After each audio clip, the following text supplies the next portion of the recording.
Oi, eu sou a professora Flávia e conforme eu combinei com os meus alunos, eu estou gravando esse vídeo aqui para que a gente possa estar melhorando o nosso estudo, ok?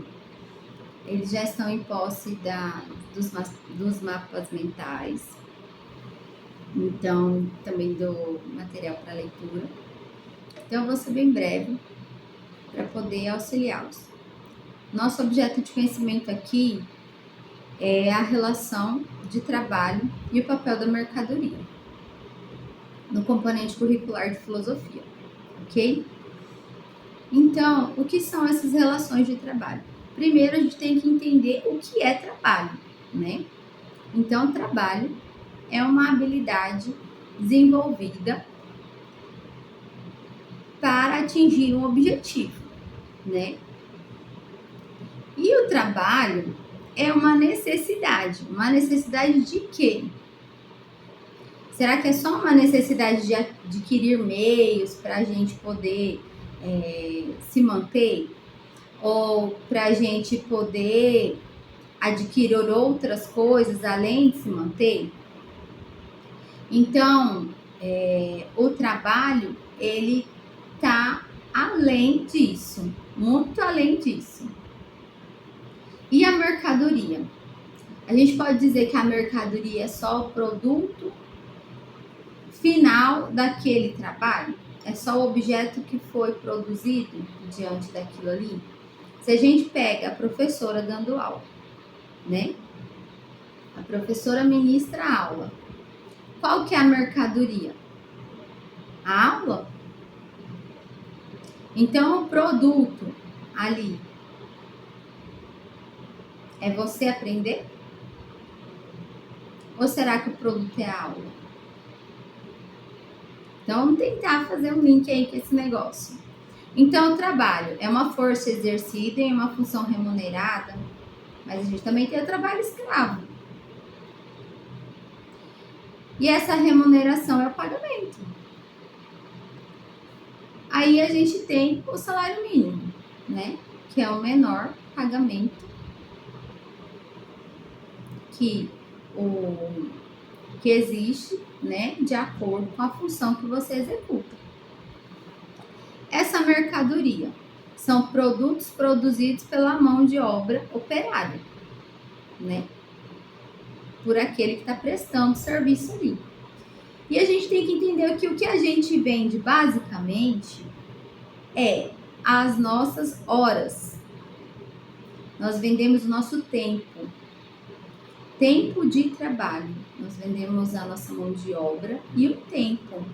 Por isso que nós trabalhamos. Ai, gente, eu disse que eu não era muito boa nesse negócio de vídeo, mas vamos tentar ser melhor. A gente vende o nosso tempo e aí a nossa mão de obra dentro desse tempo pré-determinado. Então, quando a gente pensa em tudo isso junto, a gente vai fazer esse link dessa relação entre esse trabalho e esse papel da mercadoria. Se a gente vende tempo, se a gente tem um mercado que é muito rápido e a gente tem o capitalismo que ele tende a ter uma relação com esse mercado, que também é uma relação de trabalho, produção e de processo de produção, onde quem está trabalhando pouco ganha e quem tem o dinheiro sempre vai transformar esse valor em mais dinheiro através do trabalho deste operário. Essa mercadoria, ela está sendo superfaturada, porque você não está ganhando ali o tanto quanto você está produzindo, correto? E aí, como é que isso fica, né? Como que funciona isso? Então, essa mercadoria que é produzida pelo trabalhador, ela não é mais como era no período onde era tudo artesanal. Mas nós também temos a mercadoria que ela não é física. Conteúdo é mercadoria. O que eu estou fazendo agora é mercadoria. Eu estou produzindo, eu estou trabalhando. E aí? E o que a gente acumula? Tem como fazer isso?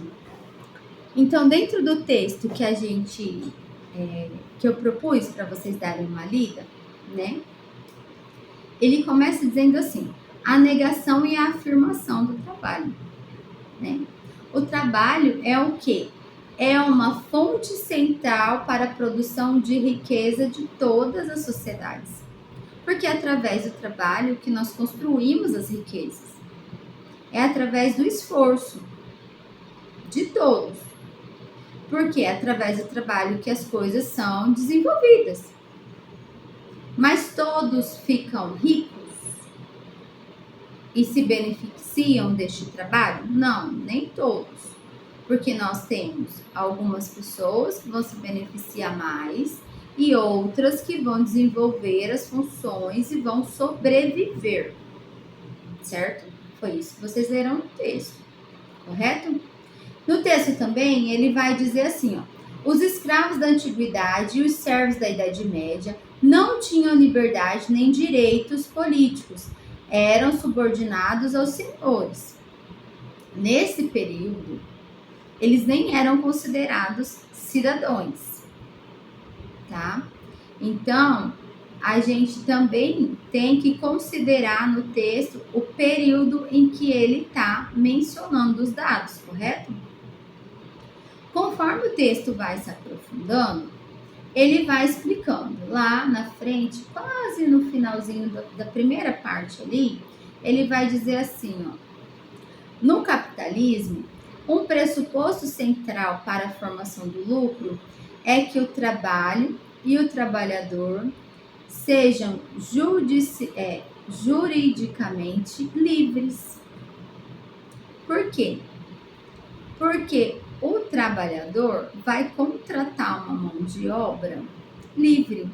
E eu acabei de dizer, na Idade Média, aquele sujeito que trabalhava, o servo, ele nem era considerado um cidadão, ele não era livre, né? Então, lá no último parágrafo da primeira parte, ele vai falar assim: no entanto, essa liberdade é apenas formal. De fato, o trabalhador só tem liberdade para vender a sua força de trabalho para o capitalista, ficando limitado a um salário que não corresponde ao total do trabalho realizado, mas apenas a uma parte de sua força de trabalho. Porque o lucro fica para aquele que está empregando o trabalhador. Quando a gente vai um pouco abaixo, só nessa primeira página, e eu vou me ater a essa primeira parte, e eu expliquei para vocês que a leitura de todo o material é para aprofundamento, tá? Ele vai falar sobre a ODS 8, tá? O que é a ODS 8? A ODS é um objetivo de desenvolvimento sustentável, tá? E o que é isso? Olha só que interessante. Em 1999, a Organização das Nações Unidas, desculpa, gente, me perdoa, tá? Eu falei que eu me embanando na frente do vídeo. Então, vamos lá de novo. Em 1999, a Organização Internacional do Trabalho, tá, elaborou o conceito de trabalho decente, com o propósito de incentivar adequações nas condições de trabalho e garantir a dignidade humana, a segurança, a equidade e a liberdade e a produtividade. E aí, o que isso tem a ver com as ODS, né? Que são os Objetivos de Desenvolvimento Sustentável, que são das organizações internacionais. E isso tem a ver, por quê? Porque a gente precisa, tá, como mundo, garantir que a humanidade em si preserve e vise incentivar o crescimento econômico. Mas não é crescer economicamente, construir riquezas de qualquer maneira, tá? É preservar o meio ambiente, é dar boas condições de trabalho, tanto para homens quanto para mulheres. É não ter trabalho escravo, não ter menores de idade trabalhando, menores de idade sem poder trabalhar, gente, sem estar em idade de trabalhar, tá? Criança pequena trabalhando, tá bom? A ODS 8, ela visa incentivar o crescimento econômico, sustentando o emprego pleno e produtivo, e principalmente o trabalho decente para mulheres e homens, tá? Trabalho decente, um lugar para trabalhar com qualidade. Aí vocês vão falar assim, mas professora, a gente vai ficar rico? Não, nós não vamos ficar ricos. Essa possibilidade é quase nula de a gente ficar rico. Mas nós vamos ter condição de estudar e de negociar melhores condições de trabalho e poder ter melhores salários para que a gente possa ter uma melhor qualidade de vida com um planeta melhor também, tá? Então, vocês não gostam de vídeo mais de 10 minutos, eu já passei. Vou ficar por aqui. Obrigada, gente. Até a próxima aula.